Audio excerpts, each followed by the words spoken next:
വർഷം മുഴുവൻ ശബരിമല നട തുറക്കണം എന്ന വാദം തള്ളി തന്ത്രി കണ്ഠരര് രാജീവര്. മണ്ഡലവ്രതം നോറ്റെത്തുന്നവരുടെ എണ്ണമാണ് ഏറുന്നത്. മാസപൂജ തൊഴാൻ കുറച്ച് തീർത്ഥാടകർ മാത്രമേ എത്തുന്നുള്ളൂ. സീസണിലെ തിരക്ക് പരിഗണിച്ചാണ് ദർശന സമയം വർദ്ധിപ്പിച്ചത് എന്നും അദ്ദേഹം വ്യക്തമാക്കി. ശബരിമല ക്ഷേത്രത്തിന്റെ ആചാരപരമായ കാര്യങ്ങളിൽ അവസാന വാക്ക് താഴമൺ തന്ത്രി കുടുംബത്തിൻ്റെതാണ്. തന്ത്രി കണ്ഠരര് രാജീവർ നമ്മളൊപ്പം ഉണ്ട്. അദ്ദേഹത്തോട് അത്തരം കാര്യങ്ങൾ ചോദിക്കും. തിരുമേനി, നമ്മുടെ ഇപ്പോൾ ദർശന സമയം കൂട്ടിയിരിക്കും. അതെ, 3 മണി മുതൽ 1 മണി വരെയാണ് ദർശന സമയം. പിന്നീട് 3 മണി മുതൽ രാത്രി 11 വരെയാണ്. അപ്പോൾ ഇത് ആചാരപരമായ കാര്യങ്ങൾക്ക് വിഘ്നമില്ലാത്തതുകൊണ്ടായിരിക്കുമല്ലോ സമയം നീട്ടിയത്, അല്ലേ?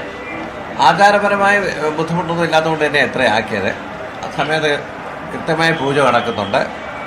7:30 ഉഷപൂജയുണ്ട്, ഉച്ചയ്ക്ക് 12:30 ഉച്ചപൂജ, 9:30 അത്താഴപൂജ. ആ പൂജാക്രമങ്ങൾക്കൊന്നും മാറ്റമില്ല. ഇത് ദർശന സമയം മാത്രമേ ശകലം കൂട്ടിയിട്ടുള്ളൂ. അതിന് ആചാരപരമായ തടസ്സങ്ങളില്ല. അതായത് അയ്യപ്പന്റെ യോഗനിദ്ര എന്നൊക്കെ പറയുന്ന കാര്യങ്ങൾ യോഗനിദ്രയിലാണ്. പക്ഷേ ഈ മണ്ഡല മകരവിളക്ക് കാലത്ത് നമുക്ക് ഭക്തജനങ്ങൾക്ക് വേണ്ടി കൂടുതൽ സമയം തുറന്നു കൊടുക്കുന്നു. ബാക്കി 25 ദിവസവും നമ്മൾ അടച്ചിടുവാണല്ലോ, അതുകൊണ്ട് കുഴപ്പമില്ല എന്നുള്ളതാണ്. ഈ പൂജകളുടെ സമയക്രമത്തിൽ മാറ്റമുണ്ടോ? പൂജയുടെ ക്രമത്തിന് ഒരു മാറ്റവും ഇല്ല. അത് കൃത്യമായ സമയത്ത് തന്നെ നടന്നു. അതെ, അരുവരാസനം 11 മണിക്കെന്ന് ഉള്ളൂ, അത്രേ ഉള്ളൂ. ഈ മണ്ഡലകാലത്ത് മുഴുവനും അങ്ങനെ ചെയ്യാമെന്ന് തീരുമാനിച്ചത് ഭക്തരുടെ സൗകര്യത്തിന്, തീർത്ഥാടക സൗകര്യം പ്രമാണിച്ച് തന്നെയാണല്ലോ, അല്ലേ? തീർച്ചയായിട്ടും തീർത്ഥാടന സൗകര്യം പ്രമാണിച്ച്. കാരണം ഇത്രയും ദൂരെ നിന്ന് ഇത്രയും സ്ഥലത്തു നിന്ന് വരുന്നവരെ ഒരുപാട് മണിക്കൂർ ക്യൂ നിൽക്കുകയാണെങ്കിൽ ഭഗവാന് തന്നെ അത് ഇഷ്ടപ്പെടത്തില്ല, ഉറപ്പല്ലേ? ഭക്തരെ ഭക്തപ്രിയനാണ് ഈശ്വരൻ.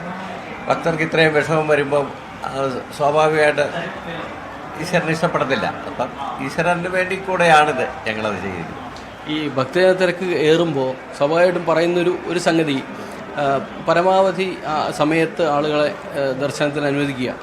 ഈ മാസം 5 ദിവസം എന്നുള്ളതിന് കൂട്ടുകയോ അല്ലെങ്കിൽ വർഷം മുഴുവനായിട്ട് ദർശനത്തിന് സാധ്യത ഒരുക്കുകയോ ഒക്കെ ചെയ്യാം എന്നുള്ള വാദങ്ങളൊക്കെ ഉയർന്നു വന്നിരുന്നു. അതിന് ഈ ആചാരവുമായിട്ടൊരു ബന്ധമില്ല, അങ്ങനെയുള്ള വാദങ്ങളാണ്. അത് എത്രത്തോളം പ്രായോഗികമാണ്? ഇനിയിപ്പം തിരക്കേറി വരികയാണല്ലോ. ഇപ്പോഴത്തെ അവസ്ഥയ്ക്കും ആദ്യ ദിവസം തന്നെ വലിയ തോതിൽ ആളുകൾ എത്തുന്ന ഒരു സാഹചര്യമുണ്ട്. അപ്പോൾ ഇനിയും സമയം കൂട്ടുകയോ അല്ലെങ്കിൽ ദിവസങ്ങൾ കൂടുതൽ ദർശനത്തിന് കൊടുക്കുകയോ ഒക്കെ ചെയ്യാൻ സാധിക്കുമോ? അതിൽ യാതൊരു അർത്ഥവും ഇല്ല എന്നുള്ളത് സത്യമാണ്. മാസപൂജയ്ക്ക് തന്നെ വളരെ കുറച്ച് പേരാണ് വരുന്നത്. ഈ വഴിപാട് നടത്താണ്ട് വരുന്നവർ മാത്രമേ ഉള്ളൂ. പടിപൂജ, ഉദയാസന പൂജയ്ക്കൊക്കെ വരുന്നവരാണ് കുറച്ച് കൂടുതലും വരുന്നവർ. അല്ലാതെ ആൾക്കാരൊന്നും വരുന്നില്ല. എല്ലാവരുടെയും മനസ്സിലൊരു വിശ്വാസം മണ്ഡലം മകരവിളക്ക് എന്നുള്ളതാണ്. അതിനൊന്നും മാറ്റം വരുത്താൻ, ഈ വിശ്വാസത്തിന് മാറ്റം വരുത്താൻ ഒക്കത്തില്ല. ദിവസം കൂട്ടിയോണ്ടൊന്നും ആൾക്കാർ വരത്തില്ല. ഉദാഹരണമായിട്ട് ഉത്സവത്തിന് 10 ദിവസം നട തുറക്കുന്നുണ്ട്, വിഷുവിന് 10 ദിവസമുണ്ട്. ഈ സമയത്തൊന്നും ആളേ ഇല്ല, വളരെ കുറച്ച് വഴിപാടുകാർ മാത്രമേ ഉള്ളൂ. വിഷുവിൻ്റെ അന്നാണ്, തലേദിവസം പിറ്റേ ദിവസമാണ് ഏറ്റവും കൂടുതൽ ആൾ വരുന്നത്. ബാക്കി ദിവസങ്ങളിലൊക്കെ ഭക്തജനങ്ങൾ ശുഷ്കമാണ് എന്നുള്ളതാണ് സത്യം.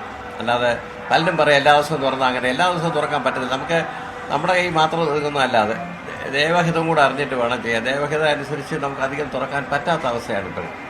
പക്ഷേ ഇതാണ് ജനങ്ങൾ ആഗ്രഹിക്കുന്നത്, മണ്ഡല മകരവിളക്ക് കാലം. അത് അപൂർവം ചിലതൊക്കെ ഇരുന്ന് പറയും ദിവസവും തുറക്കണം, മറ്റേയാണ് മറിച്ചാണ്. ബുദ്ധിജീവികൾ കൂടുതലാണല്ലോ നമ്മുടെ ഇടയിൽ. അതെ, ഈ ദേവഹിതം അനുസരിച്ചാണ് നമ്മൾ ഈ ഭസ്മക്കുളത്തിൻ്റെ സ്ഥാനം മാറ്റുക തുടങ്ങിയിട്ടുള്ള പുതിയ കുറേ പ്രപ്പോസൽസ് ഉണ്ടല്ലോ. അതുപോലെ ഇപ്പം റോപ്പ് വേ വരുന്നു, റോപ്പ് വേ പോലുള്ള കാര്യങ്ങൾ തീരുമാനം എടുക്കുന്നുണ്ടല്ലോ. അപ്പം അത്തരം കാര്യങ്ങളെല്ലാം ആചാരപരമായ എല്ലാ കാര്യങ്ങളും നോക്കിക്കൊണ്ട് തന്നെയാണോ ചെയ്യുന്നത്? റോപ്പ് വേ ഒക്കെ നോക്കിയിട്ട് തന്നെയാണ് തീരുമാനിച്ചിരിക്കുന്നത്. റോപ്പ് വേ വേണമെന്നുള്ള കാര്യം. ഭസ്മക്കുളം ഇവിടുന്ന് മാറ്റുന്നൊന്നുമില്ല, ഇവിടെ തന്നെയാണത്. അവിടെ ഒരു കുളം കൂടെ ഭക്തജനങ്ങൾക്ക് സൗകര്യമാണെന്ന് പറഞ്ഞുകൊണ്ടാണ് ദേവസ്വം ബോർഡ് ചെയ്യുന്നത്. അല്ലാതെ ഇത് മാറ്റുന്നൊന്നുമില്ല. ഈ കുളം ഭസ്മക്കുളത്തിൻ്റെ സ്ഥാനം മാറുന്നില്ല. ഇല്ല, ഈ കുളം ഇവിടെ തന്നെ നിലനിർത്തിക്കൊണ്ട് തന്നെയാണ്.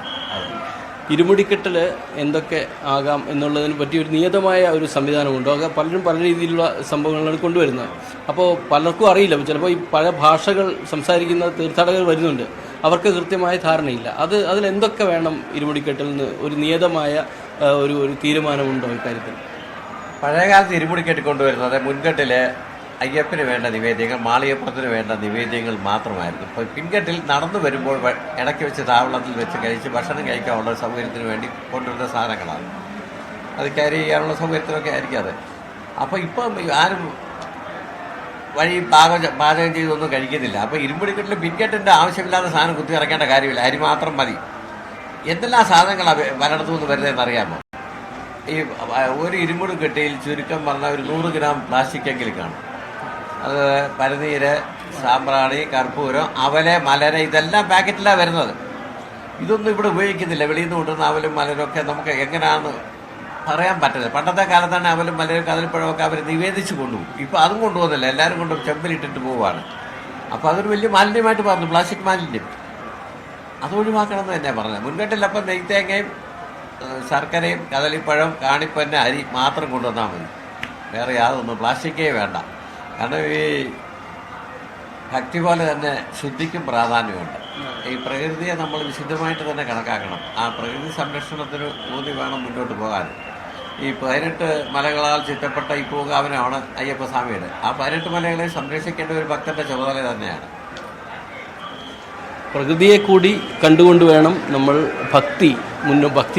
ഭക്തി പുരസ്സരം അയ്യപ്പനെ തൊഴാൻ വരുന്ന ആളുകൾ പ്രകൃതിയെ കൂടി മുന്നിൽ കണ്ടുവേണം എന്ന് തന്നെയാണ് തന്ത്രി പറയുന്നത്.